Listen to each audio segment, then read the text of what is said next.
Chris Mapp. Here we are at the Tickled Trout. Thank you ever so much for having us here on the QuadCast. Are you all right? Yeah, very good. How are you? Very well, thank you. Very well. Are you busy? That's the first question I always ask everyone. Yes, we are. We are busy. We're steady. It's good. I can't complain at the moment. Yeah, that's good. That's great to hear. We've been privileged to have your fantastic Cornish cod scotch egg, which was absolutely marvellous. The infamous. Yes, as seen on Saturday morning TV with James Martin. That's right. Yeah. How's that been after that? You had. Well, it was good. It was a great experience. I do a lot of live shows, and I got to know James over a long period at Chatsworth doing these things. When I got the invite, I felt really honoured to do it. So I thought I'd do something that's relevant to us, something that can be done at home, something that's a homage to Cornwall, where I used to be. And since then, we've sold hundreds of Scotch eggs, as you would imagine. Now, people travel from all around the world, the country, just to come and try the Scotch egg. It's been crazy, even from Glasgow and London and Devon, etc. And I filmed that while we were doing our refurb, or just before actually. So I had to lie on the telly to say we are currently closed, because I knew that when it was going out onto air, it would be we would be closed, and it was like a double whammy because everyone saw the James Martin show, and then 3 days later we opened the pub, and we've never been so busy. Wow. Yeah, but it's good. It was crazy. It was great. We knew it was going to be busy, but we didn't expect that sort of spike. Yeah. Fantastic. Yeah. Fantastic. If you don't mind me saying, obviously we go to a lot of pubs, restaurants, hospitality venues.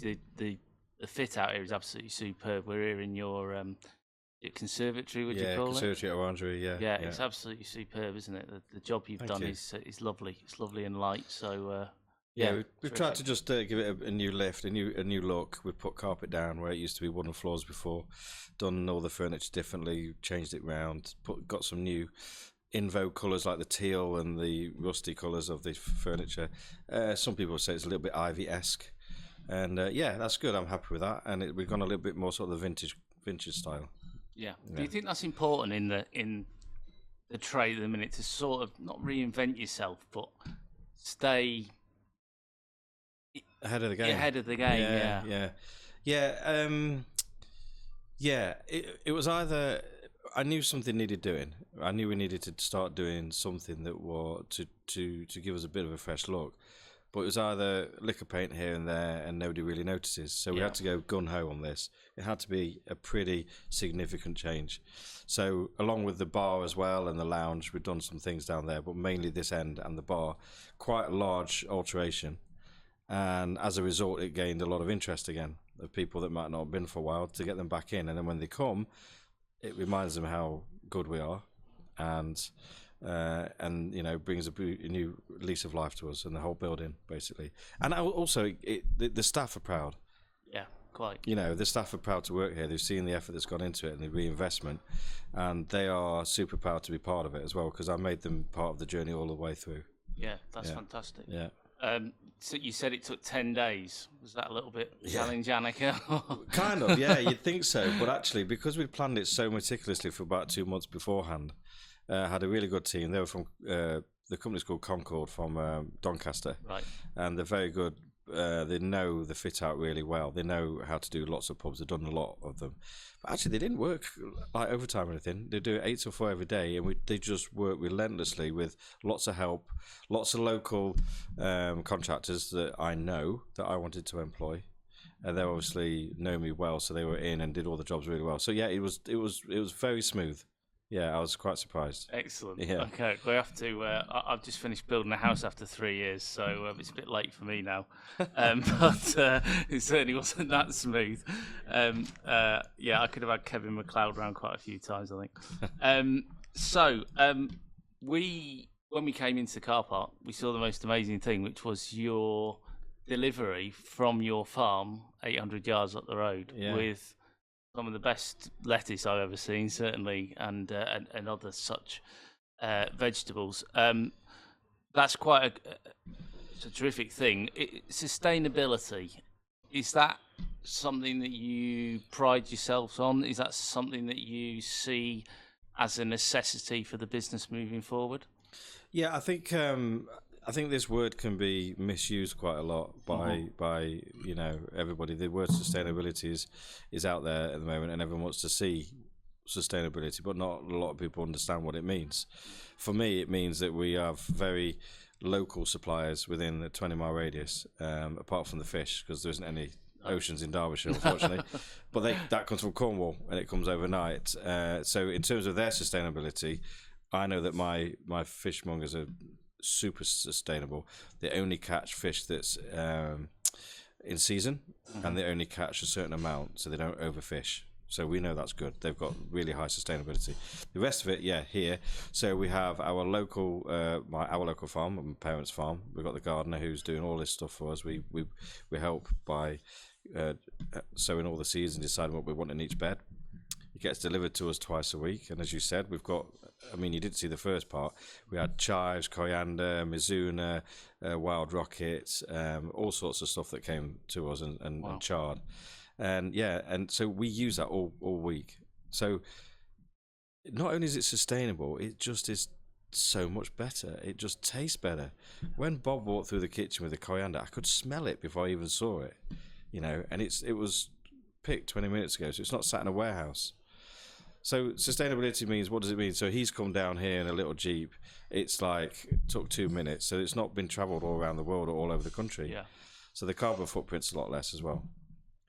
And yeah, it is important, but we need to start to understand what it is, what it means, and how we're going to keep being sustainable for the future of us as a planet.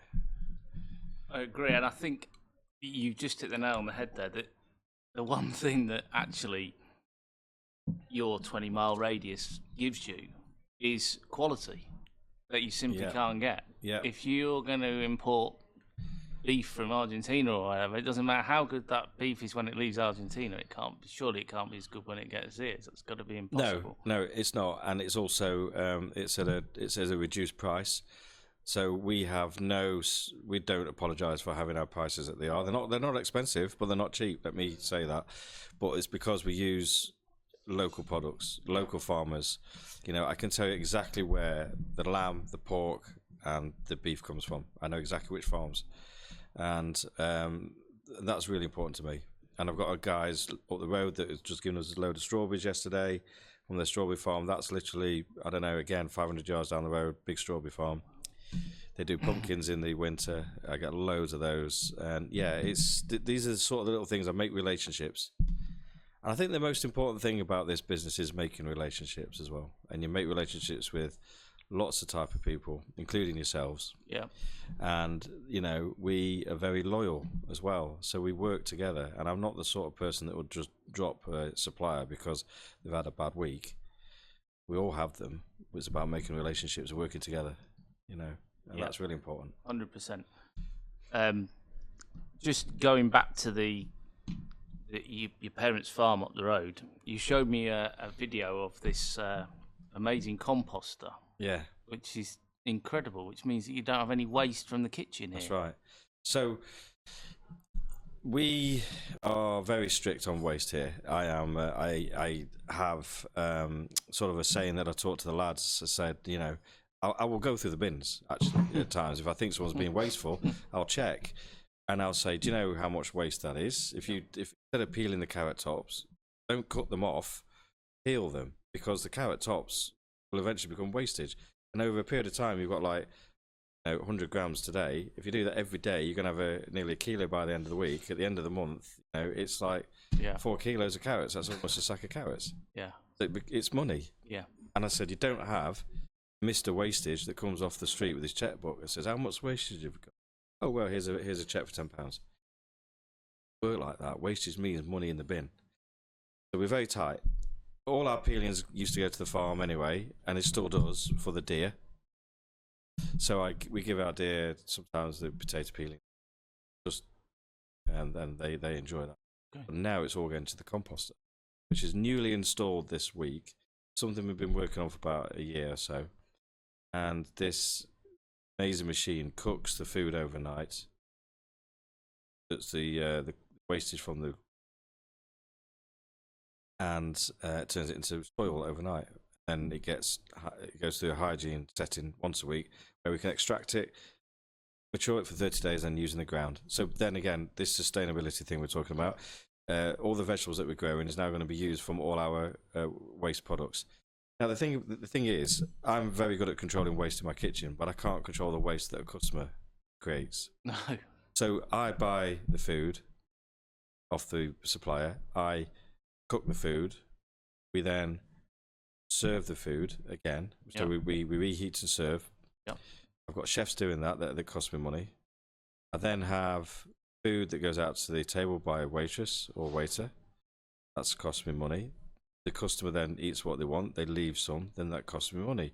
Why? Because it goes into a bin. Yeah. And what they do is they charge you on weight. So then I'm paying twice for this product that came in and all the other things that go with it. But, so now I've totally eradicated the food waste bins. Now this is where we become sustainable, because we're now turning this wasted food that I can't control into something good for the environment. Well, that's a win-win as far as I can see. There's no loss in that. And as you rightly say, you can't control what the customer does or doesn't eat. You touched there on costs, pricing. Everybody I speak to in the industry, we're now in June. Obviously in April we had the hike in NI for all businesses. I think some people forget that hospitality is a business and one that's very staffing intensive. Where do you sit with that and staffing? And because I on one of the questions that I ask everyone on the podcast is challenges and changes you've seen, and you put down staffing and minimum wage and so on. But I mean, staffing has been a problem for 20 years. Yeah, I know that, and beyond. And I've always had the worry that we would be struggling in hospitality for years to come. Hence why I'm a patron of a charity called Springboard, which helps get youngsters and advantage people into hospitality. Wow. So that's something that's really dear to me. And we go into schools as well. We do lots of chefing competitions. We get these children who want to go into hospitality. I think that, yes, I went to private education and I love education. I've doing a job I love. So it doesn't really reflect on what I probably learned at school, but it doesn't matter. I'm running a business. But I do feel sometimes that kids leave school knowing how to do Pythagoras that they might never use again, but they don't know how to cook a pie. Absolutely. That's a life skill that they need. Yeah. So, in terms of hospitality, I feel we are very much curbed more than other businesses. I think when we went through COVID, the amount of money we had to spend, we were the first to close, the last to open, and then now it really is struggling across the board, not just with staff, but with the costs incurred. You see lots of top restaurants closing now. I believe that a lot of the restaurants that are closing are getting out early while they've stuck in the bank, because a lot of them will go bust. The costs that we're challenged with from the new government and the world, basically. So, for example, 2 weeks ago, Bank of England said that inflation has got to 3.5%. Again, that's another problem for us, because we've got to then look at how our prices reflect that. So we've got to go up 5% just to cover 3.5% of inflation, which is always moving. Then you talk about VAT, and that's another thing that I wish we could have a bit of a relief on for hospitality. What would you do with the VAT? Just out of interest? Well, during COVID, they dropped the VAT down to 5%. Yeah. And as a result, it meant that we were able to build momentum with money in the bank. But with VAT, see, this is where it goes round in circles. If we were able to have a lower VAT, we would be able to pay our staff more. Yeah. Now, I personally want to run a business that I can have. I don't take a lot out of the business. I put it all back. But I don't want I don't want multiple businesses. I want to have one really good one that's my pension in the end. But if I could have more flexibility to give my staff more that I think they deserve, and I don't have a problem with the minimum wage. It's just that we can't pay them any more. We're on the threshold now of what we can actually pay staff because of what we get from the return for what we price our food.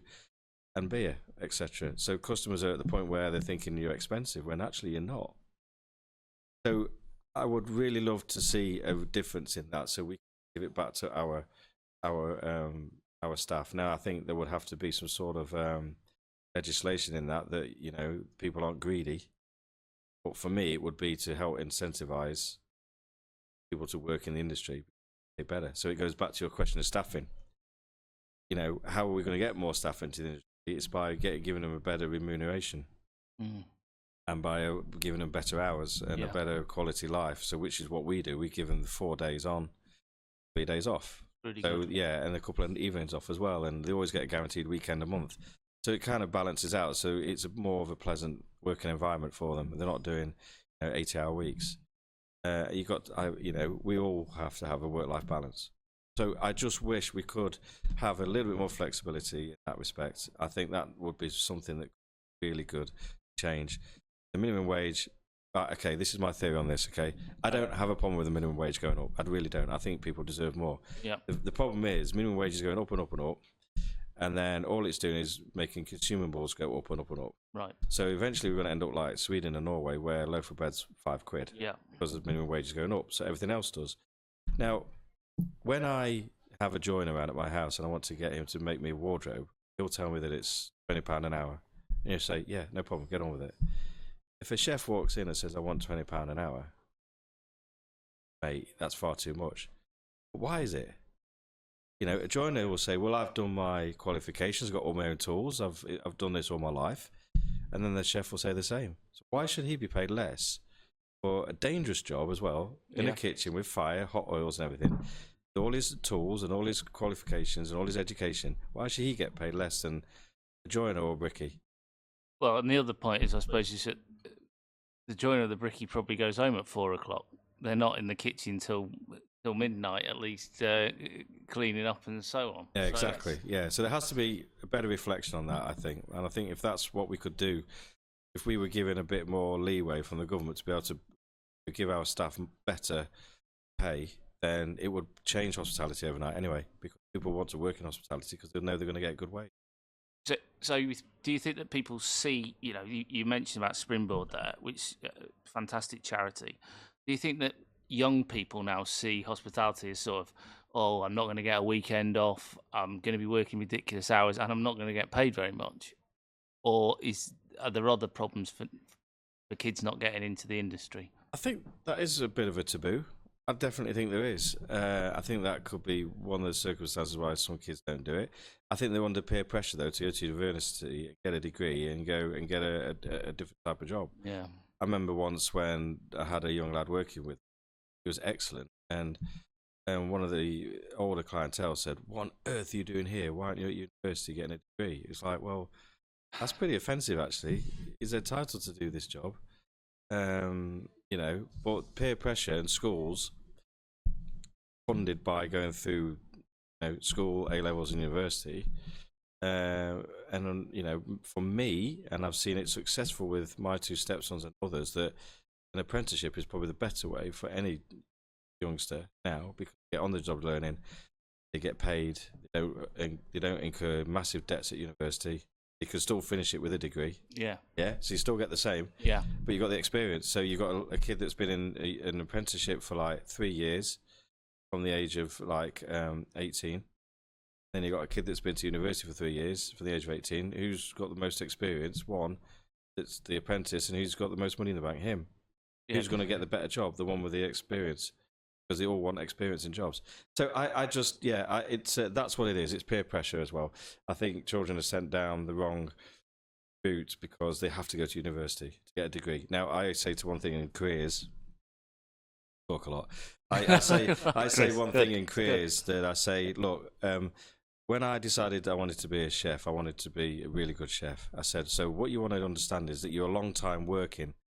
When you leave school or university, you're going to be 60 years working. You've got to make sure you enjoy your job. Yeah, I love my job. Yeah, I don't get paid a lot for it, but I love it.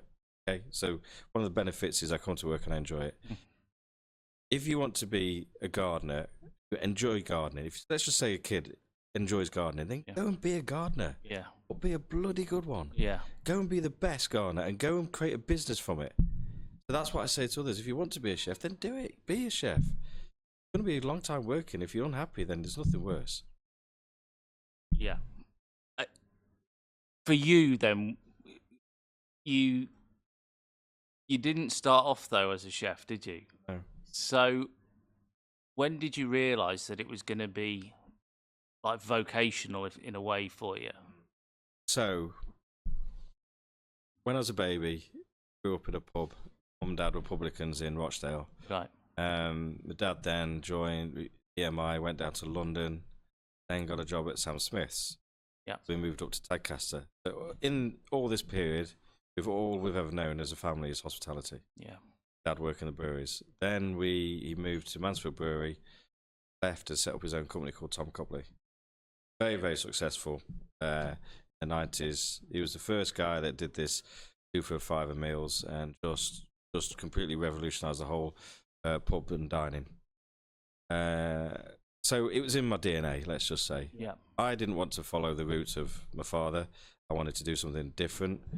I don't know why. I just thought it was, I didn't want to be a sort of a cloud sort of thing. I didn't want to be his son. I wanted to do something for myself. So I decided to go to university and do a degree in some nonsense and ended up doing an engineering degree in telecoms. Right. Went to London, spent 18 months working for an Israeli company, travelled the world as a field engineer, and then got made redundant when the 3G licenses came out.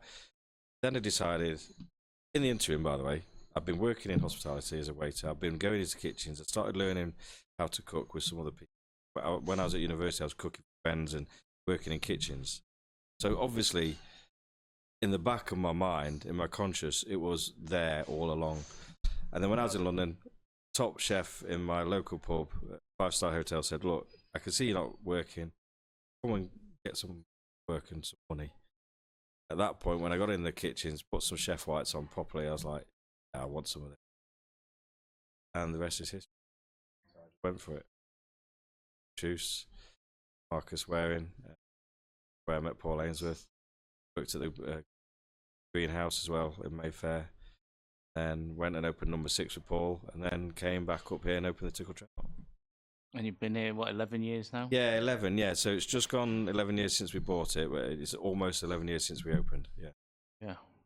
And must have seen some changes in... I'll ask you quite a different question, actually. Have you seen a change in... We always look at it in terms of money and numbers and things like that, but obviously we've had COVID and Brexit and all the other factors, changes of government. At one point, different prime minister every other week. But have you seen a change in the way the consumer and what they want? I mean, I talk to a lot of people and they're saying, well, certainly people are drinking less and consumer trends, if you like, in the 11 years you've been at Tickled Trout. Yeah, yes, there has been some different for us and some things that I see generally. COVID's got a lot to answer for, because I think what the younger generation you have now, that I think they don't go out much, they don't drink, and to not go to pubs in general. Struggle a decade or so, less the 20-year-old they start going to pubs, and there's going to be nobody there. That's the problem. Yeah. So pubs without food certainly struggle. A lot of closures. Already is, as we see every week. Yeah. Hundreds and hundreds. We found that because the cost of food is going up, you know that when you go to your shop, see the price of your weekly shop's gone from probably £100 to now nearly 200 plus. Yeah. Easy. Yeah. So at least the customers can see that themselves, that they're paying more in the supermarket. So our costs have gone up as well. So now what we find is that customers are choosy about where they go. So they'll spend their money that they've budgeted for somewhere where they know they're guaranteed to have a nice time. What I say, the cream will rise to the top, most of these places. So for us, we're getting the customers that will come here because they know they're going to be having a good experience, they're going to have nice food, perfect beers and wines, and so they won't be out of pocket, or they won't feel they're cheated their money, because the money's quite precious at the moment. We're going through a difficult spell. So that's the biggest thing I've seen over one. We've got to try and get the young kids out dining and drinking responsibly. Yeah. 2, seeing the crowds that used to come out regularly do it less regularly, but spend more the hard cash in somewhere that they're guaranteed to get. You know, they know that be having to complain about something that's standard. So rather than people going out twice a week, they're going out once a week, but when they do, they're spending more on that visit and they're coming to better places. Yeah, absolutely. Yeah, it's the choice of venue which is important for them. Yeah. And you're obviously out here in the countryside, aren't we? On the edge of the peaks here, and Chesterfield up the road.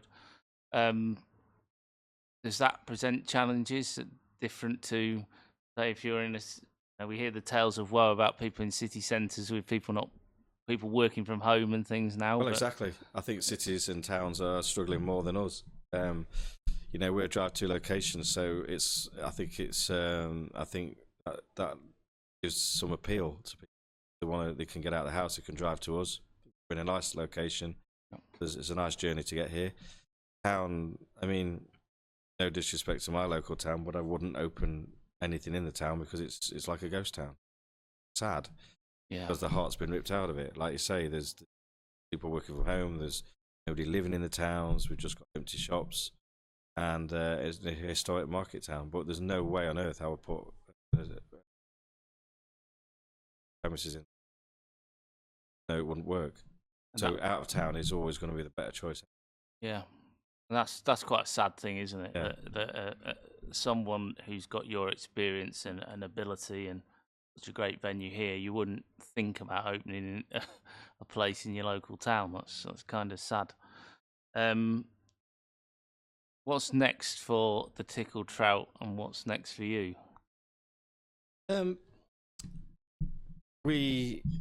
I've got a really, really good team at the moment. Probably now one of the best teams I've ever had, and it does take time. This doesn't happen overnight. This is something which you have through building relationships. Again, like I said at the beginning, relationships with your staff, your team. We treat it as a family here, so we're very much. It's sooner. What is it? 4:15. So I think right now the guys will be dining together, so they're having the staff tea together. Brilliant. That's front of house, back of house, all dining, and that's how we operate. So we are thinking about doing, more with the garden. I want to get the chaps down to do more with Bob with the gardener, so they understand that they've got a bit of like, they get their hands dirty down there. They've got a little bit of connection. Yep. And for us, we just, it's just keeping it together and making sure we produce the best quality food and experience. Now, I don't look for accolades. Honestly, I don't. If they come along, they're amazing. They're wicked. Yeah, we love it. It's good for the staff, morale and everything. Best accolade for me is bums on seats. That tells me that we're doing well. Yeah. There's no point having Michelin stars or loads of rosettes if your place is empty. Yeah. What's the point? That they aren't going to pay for your mortgage. My dad always said to me, and he still does, and he still would, that Chris, he said it to me and Paul. He said, Chris, he said, what would you rather have? Michelin star or Ferrari? Wheatworth bent, Michelin star. He said, no, boys, no. You got it wrong. Go for the Ferrari, then get your Michelin star. Now, sometimes they come hand in hand. Yeah. But it was like, get your wool on your back, get the business working, make some money so you can enjoy your life, but then get the accolades. So yeah, that's got to be how you run a business. Go for running the business first. What comes along afterwards is great. But it's not something that you should be aiming for. And you've got plenty of accolades when you come in the door here. There's plates and all sorts of trophies on the wall with things you've won as a business and so on. And one that I noticed the most, of course, was a Timothy Taylor champion. Yeah. Being a bitter drinker. Again, that probably comes down to suppliers and relationships and using the same brewery and and the staff looking after it as well, and just our dedication and passion to the product that we're serving. Yeah. So again, it's it all goes hand in hand, and it's all about teamwork. Not just us. It's it's suppliers getting the right people, suppliers, and the right quality, and then it's always making sure that that quality stays when it's given to the customer. So, I think we've covered quite a lot there, really. It's been fantastic talking to you. We're going to end with 3 questions for you, if that's all right. No, I didn't know. I'm going to ask everyone these 3 questions. They are hospitality. Okay. First of all, because of course it's QuadCast, what's the one bit of technology that you would like to see innovated to help you run your business? Well, I don't know, but I was talking about this yesterday. We were talking about AI, and about ChatGPT and stuff, and all the stuff that's going on. And I don't know, and I think I'd be really interested to see what AI is going to do for hospitality. I think that's something we need to be looking into more, and it's going to come. Yeah, we can't fight it. No, it's happening, but it's good as well. It's frightening, but it's good. But it's not going to take the chef out of the kitchen, not in our lifetimes anyway. No, but it'd be interesting to see what it does. So I think that's one piece of technology that I'm really interested in seeing how it develops and how it's going to make us better or well. And would that be in what, reporting sense, so you know what's going on? Or, yeah, reporting. See, I don't know, because we talk about AI that we don't know what's going to happen. No. So yeah, it could be reporting. Yeah, for the business. I mean, you can do it anywhere in the world, but it'd be good to know how it's going to help us. If it's even doing stuff with recipes. Now I know we have Google, but what's AI going to bring us? What is it going to do for us as chefs and quality, and in terms of changes to menus and recipes and all sorts of things? What's it going to give us? And you never know, it might do something for your waste. Yeah, absolutely, yeah. I'm my personal waste as well. Yeah. Don't talk to me about that at the minute. What's your favourite restaurant other than the Tickled Trout that you've eaten in? Obviously, I love Paul and I love his restaurant, and it would be a little bit biased to say Paul all the time, but obviously that's a given. But the one most memorable meal I've had in recent times with Rachel is we went to Opheme in Birmingham, Islam. Right. And I tell you, it was just sensational. This was when he had 1 star. Right. And now he's 2. But it blew me away. Every single piece about the meal, every single course, the attention to detail, flavours. Yeah, that lives with me forever. It's just unbelievable. An experience as well as everything. A meal. Yeah, it's just absolutely mind-bending. That's quite interesting, isn't it? That is, an experience rather than a meal. I think that's quite an interesting thing about. There's a bit of everything. Yeah. You have to have the meal and the experience, but the experience was part of the meal as well. So you get the experience of seeing the kitchen, the chefs bringing the food to the table and explain it, but the other part of the experience is tasting what you've given. So even now, just remembering the lamb basted mini loaf. Oh god, I can't explain to you how good that was. So it's a little mini loaf basted with lamb fat. Right. Wow. I mean, just insane. So Akhtar's very clever because he's obviously got his Indian heritage, and everything. He was a great cook, and he uses a lot of those influences in British cuisine because he's British. Okay, so each dish has Britishness and Asianness to it, and he puts it together in such a way that you wouldn't think of doing it. He's just a very, very clever guy. Well, that's quite something coming from yourself after that scotch egg we had earlier. So we'll have to maybe give that a go when we're in the second city. Last question: are Liverpool going to win the league next season? Definitely. No chance. Yeah, you know it. Yeah.